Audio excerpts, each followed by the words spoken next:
radhiyallahu anhu anna Rasulullah sallallahu alaihi wasallam qala idza jaa ramadhana, apabila bulan Ramadan itu telah tiba, futihat abwabul jannah, maka pintu-pintu surga itu dibuka oleh Allah. Wa ghulliqat abwabun nar, dan pintu-pintu neraka itu ditutup. Wa sufidatis syayatin, dan tangannya para syaitan itu terbelenggu. Itu hadisnya. Lalu diterjemahkan dengan terjemahan yang keliru bahwasanya setan itu dibelenggu. Pintu-pintu surga dibuka, pintu neraka itu ditutup. Berarti kita tidak usah ibadah. Kenapa? Anak pintu surga sudah dibuka. Ini pemahaman yang keliru. Ketika dia datang sebagai seorang makmum, maka imamnya siap dulu. Dia harus mengambil posisi kanan. Harus mengambil posisi kanan dan tidak boleh sejajar dengan imam.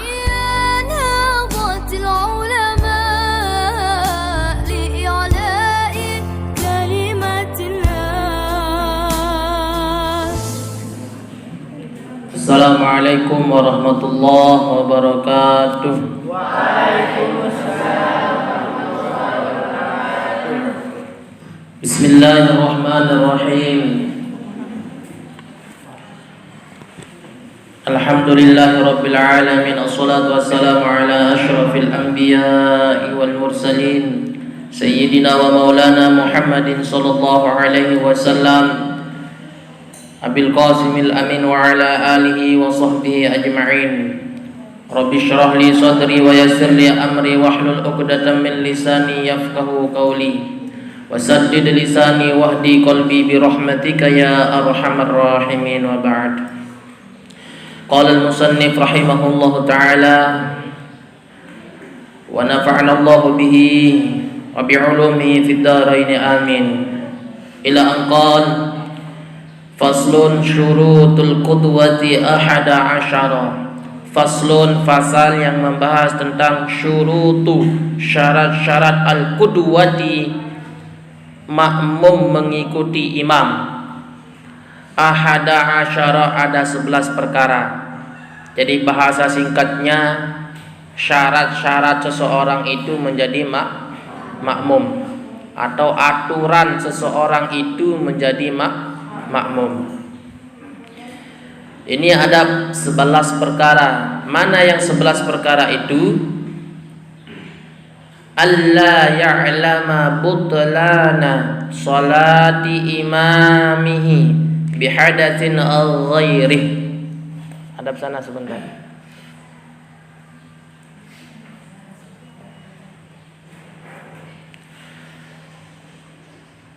Alla ya'lam, tidak mengetahui, butlana sholati imamihi, batal sholat imamnya, bihadatsin, dengan hadas al-ghairih, atau selainnya. Artinya apa? Ketika kita menjadi seorang makmum, kita tidak mengetahui bahwasanya imam itu lagi membawa hadas. Kalau kita mengetahui imam itu membawa hadas atau sedang berhadas, baik kecil maupun besar, maka solat kita tidak sah. Contohnya, imam kita lagi berjamaah, terus kita sebagai makmum mengetahui bahwasanya ada kotoran di bajunya seorang imam. Kita mengetahui, maka kita tidak sah mengikutinya. Bagaimana caranya? Yang pertama, kita bisa menegurnya dengan ucapan subhanallah bagi seorang laki-laki dan bertepuk tangan bagi seorang perempuan. Artinya apa? Kalau seorang imam tidak sadar diri, tidak faham, makanya yang jadi imam ini bukan berarti harus tua saja, bukan berarti harus fasih bacaannya, tapi harus memahami hukum fikih. Jadi kalau sudah ditegur nanti oleh makmum, maka sadar diri, mundur jadi imam, maka diganti naik sama makmum yang di belakang imam tersebut. Orang yang di belakang imam pun ini tidak boleh sembarang orang. Jadi paling tidak harus 11-12 dengan imam. Nah, kalau imamnya di masyarakat kita umpamanya tidak faham di kuda-kuda, tidak tahu tentang sholatnya lagi batal, maka seorang makmum tersebut boleh mufarraqah. Mufarraqah artinya kita berpisah dengan imam. Nah, tapi bagaimana kalau kita tidak mengetahui bahwasanya imam itu sedang membawa hadas, sedang membawa najis, tidak tahu. Setelah selesai sholat baru kita tahu, atau sudah selesai zikir baru kita tahu, maka tetap sholat kita sah. Kenapa? Karena kita tidak mengetahui bahwasanya imam tersebut lagi berhadas. Kecuali sholat Jumat. Misalkan ada seorang laki-laki sholat Jumat, ini khusus bagi yang sudah menikah. Terus tadi malam MU lawan Liverpool, kalah 7-0. Akibat durhaka sama fans gue CR7. Main bola dalam arti pengantenan. Pagi-paginya orang tersebut jadi imam sholat Jumat. Gopoh lalu karena tadi malam begadang. Akhirnya dia tidak sempat mandi wajib. Dia baru datang ke masjid sudah mau tarakhim. Tinggal 5 menit mulai sholat, atau sudah khutbah berjalan, baru dia datang ke masjid, diiqamat sama azan yang kedua. Dia maju jadi imam. Setelah dia selesai, baru dia ingat, astagfirullahaladzim, sudah main bola tadi malam. Bagaimana hukumnya? Maka wajib bagi dirinya untuk mengempos speaker. Saya sakwah sembahyang, bagi siapa yang sudah sholat sama saya, tolong sholatnya diulang, karena tadi malam saya sudah main bola. Kenapa? Karena perkara sholat Jumat, beda kalau sholat yang lain. Nah, sama artinya kalau kita batal sholatnya, cukup kalau sendiri yang kita ketahui ini sholat 5 waktu, maka kita sendiri yang tidak perlu kasih berapa orang, nanti tidak tahu dari peraya dari mana yang sholat. Nah, itu kalau masjid itu kan mukimnya. Faham ya? Itu yang pertama. Jadi kita harus meyakini atau mengetahui bahwa imam itu ya tidak sedang membawa hadis. Coba ehonya didikitkan sedikit, atau geser ke sana boleh. Oke, ke berikutnya, wa alla ya'taqida wujuba qada'iha alaihi, wa alla ya'taqid, dan tidak meyakini wujuba qada'iha, seorang imam itu lagi mengqadha salatnya. Jadi kalau imam kita ketahui lagi mengqadha salat, maka kita makmum tidak sah untuk berjamaah. Nah, ini sering kita fahami secara keliru. Beda orang yang sholat berjamaah, syarat sah sholat berjamaah dengan sholat yang mendapat pahala. Beda.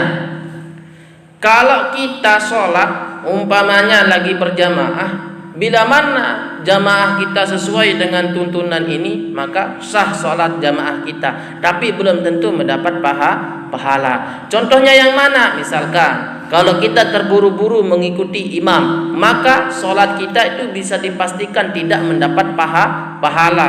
Tetapi kalau kita sholat, misalkan imam ruku, dia sebagai makmum sebentar dulu baru dia ruku. Nanti ketika imamnya bangkit dari ruku alias i'tidal, dia berhenti dulu sebagai makmum, baru dia ikuti. Nah, itu caranya orang berjamaah. Di situ kita dapat pahala berjamaah. Jadi beda babnya, syarat kita sah makmum sama mendapat pahala. Coba kenapa begini bunyinya? Coba sedikit pelanin. Baik. Itu yang Kedua, yang berikutnya wa alla yakuna ma'muman, dan seorang imam itu tidak menjadi makmum. Artinya apa? Dia sebagai imam itu atau sebagai makmum harus meyakini bahwasanya yang jadi imam jadi imam, yang jadi makmum jadi makmum. Itu syarat sahnya kita berjamaah. Jadi jangan sampai nantinya kita ini sholat berjamaah, ya, yang jadi imam berniat jadi makmum, yang jadi makmum berniat jadi imam. Itu bisa-bisa malaikat raqib dan atid bingung catatnya gimana. Kenapa? Karena terbalik. Faktanya yang jadi imam di depan tapi niatnya jadi makmum. Begitu pula yang sebaliknya. Jadi kita harus meyakini kalau posisi kita sebagai makmum maka bacaan kita makmum lillahi ta'ala. Kalau sebagai imam maka kita yakini sebagai imam. Faham nggih? Baik, berikutnya wala ummiyan, dan seorang imam itu tidak ummi. Artinya harus fasih bacaannya. Harus fasih bacaannya. Kalau kurang fasih nanti bisa salah arti. Bahkan orang yang kurang fasih jadi imam terus yang jadi makmum ini fasih, bisa jadi yang sholat jadi makmum ini kurang afdol nantinya dia sholat. Kenapa? Karena bacaannya lebih the best ketimbang imam. Tapi kalau sudah ditunjuk oleh masyarakat setempat dia sebagai imam, mau tidak mau kita sebagai musafir harus mengikutinya. Faham? Baik.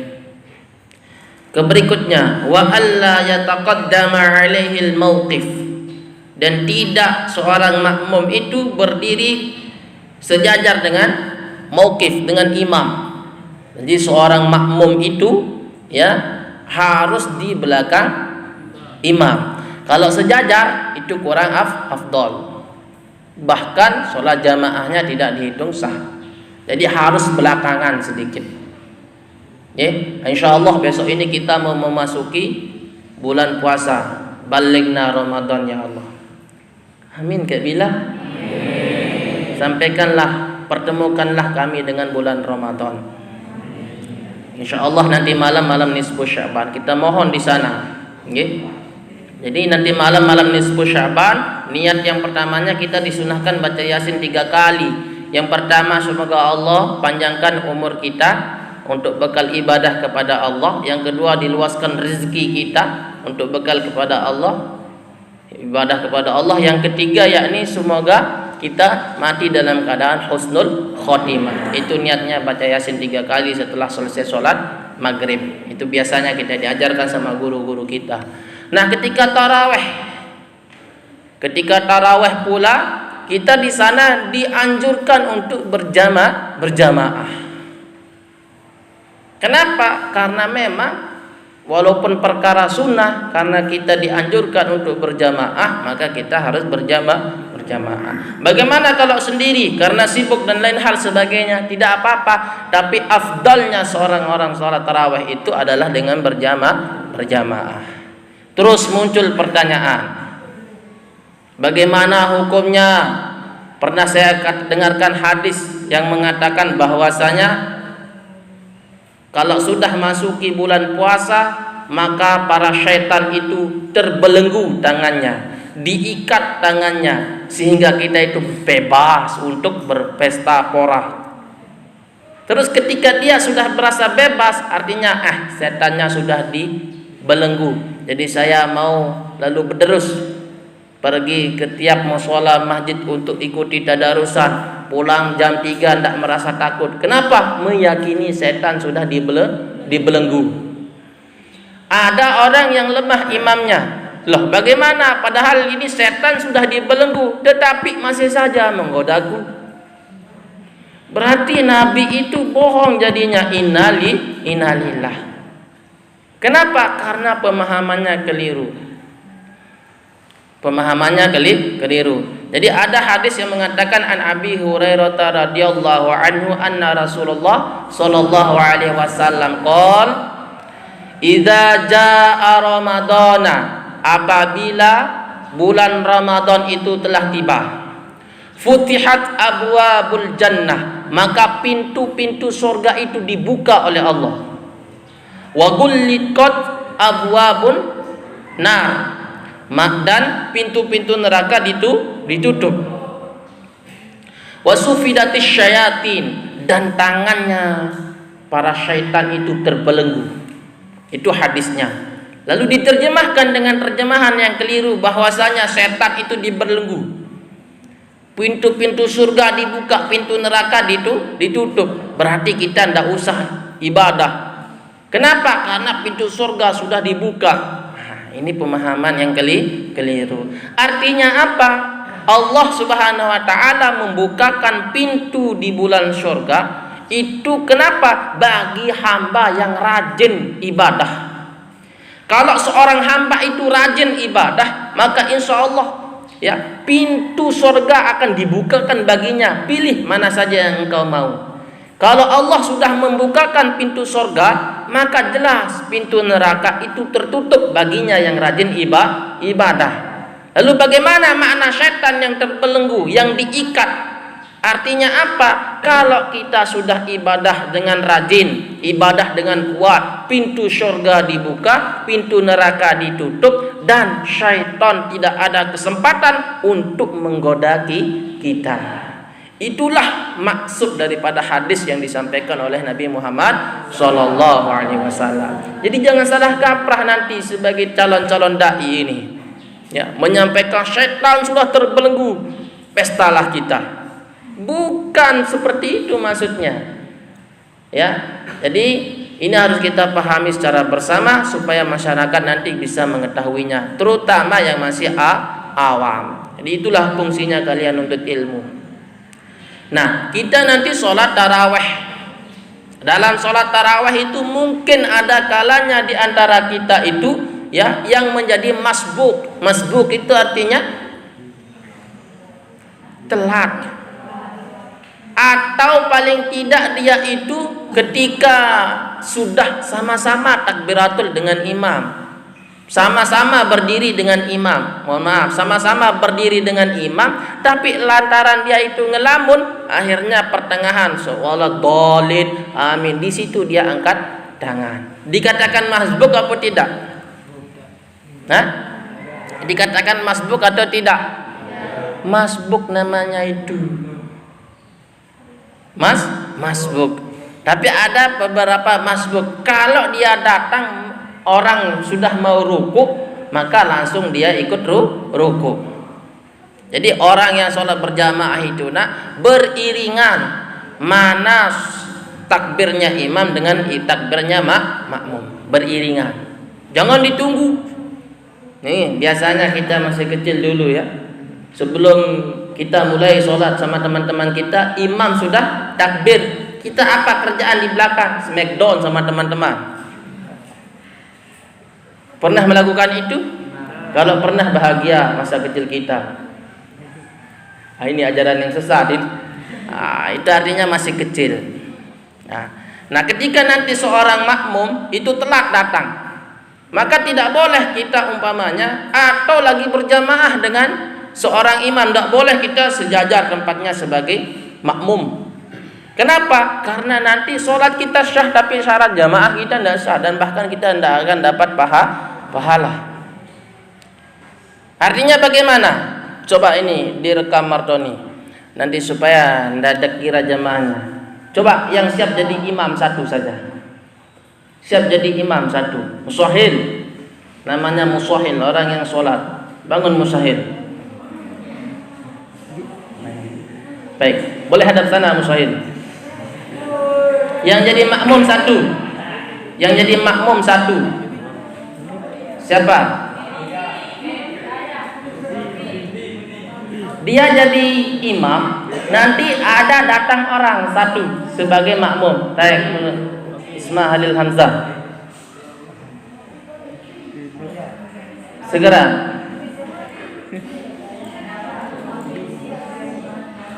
Oke. Ketika dia datang sebagai seorang makmum, maka imamnya siap dulu. dia harus mengambil posisi kanan. Harus mengambil posisi kanan dan tidak boleh sejajar dengan imam. Kalau dia mengambil posisi kiri, sholatnya menjadi makruh. Ini yang laki-laki. Bahkan dia tidak mendapat yang namanya pahala jamaah. Oke, berikutnya, kalau dia datang, maka dia harus di sini tempatnya. Berikutnya ada makmum satu, Sahrul Huda naik supaya tidak keras suaranya di kamera. Oke, datang makmum yang kedua, datang dia. Maka dia tidak boleh ke sini. Maka dia harus ke sini. Nah, ketika sudah sampai di sini, maka makmum yang dua ini sama-sama mundur ke belakang dengan 2 langkah. 1, 2, sudah jangan terlalu banyak. Coba 1, 2, dah diam dulu. 2, tidak usah turut bertiga-tiga, nanti batal sholatnya. Paham? Nah, nanti kalau sudah posisinya sudah sebagai apa? Makmum, maka dia harus menghadap ke sana. Baru datang yang lain. Paham? Oke. Begitu caranya kita sebagai makmum. Atau umpamanya dia itu datang berdua, tidak usah langsung ke sini.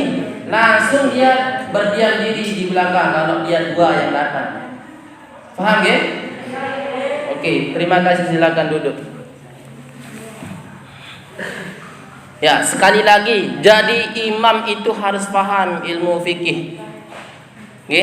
Jangan kita sebagai makmum atau sebagai imam kurang paham. Artinya apa? Ketika dia telat sholat, datang sebagai makmum, terus dia berjamaah, datang makmum yang lebih kurang lagi ilmu fikihnya, langsung dikepak. Cara mukulnya, cara menggoda imamnya yang di depan juga beda. Bagaimana caranya? Ini keliru. Jadi kalau kita menggoda imam mau berjamaah, itu harus tepuk pak pundak sebelah kanan, jangan kiri kanan. Apalagi jangan kepalanya. Tidak boleh. Nah, jadi seperti itu. Paham ke? Berikutnya wa ayya'laman tiqal. Ada bilang tuh, wa ayya'laman tiqalati imamihi, dan mengetahui perpindahan sholat imam tersebut. Artinya apa? Ketika imam itu sudah ruku, kita mengetahui imam ruku, maka kita harus ikut ruku. Begitu pula ketika seorang imam itu bangkit dari rukuknya, maka kita ikut bangkit. Tapi jangan sampai berbarengan. Kita tunggu dulu ukuran subhanallah. Itu cara kita untuk mendapatkan pahala dalam berjamaah. Sekali lagi, beda syarat sholat sah yang berjamaah dengan syarat kita dapat pahala berjamaah. Kalau dalam kitab Fathul Qorib itu juga banyak yang dibahas tentang syarat sah untuk berjamaah, tapi sedikit yang dibahas tentang cara untuk kita mendapatkan pahala berjamaah. Maka perlu yang namanya bimbingan guru. Nah, takbir intikal itu artinya perpindahan. Jadi intikal itu artinya perpindahan. Allahu Akbar, Allahu Akbar, Allahu Akbar. Jadi ketika Allahu Akbar itu juga seperti yang saya sampaikan dulu, ada 4 posisinya orang itu angkat tangan. Yang pertama itu ketika takbiratul ihram. Yang kedua ketika mau ruku, angkat tangan, misal lagi bersedekap, mau ruku, Allahu Akbar, diangkat tangannya, jangan langsung dilepas ke bawah. Itu sunnah yang kedua. Sunnah yang ketiga ketika bangkit dari ruku, sami'allahu liman hamidah. Sudah berapa? 3. Yang terakhir, yakni ketika kita at-tahiyat pertama mau mengambil rakaat ketiga. At-tahiyat pertama kita mau naik mengambil rakaat ketiga, maka kita harus angkat tangan. Angkat tangan untuk takbiratul ihram, bukan untuk stop. Kau mencuri hatiku. Wallahu a'lamu bishawab.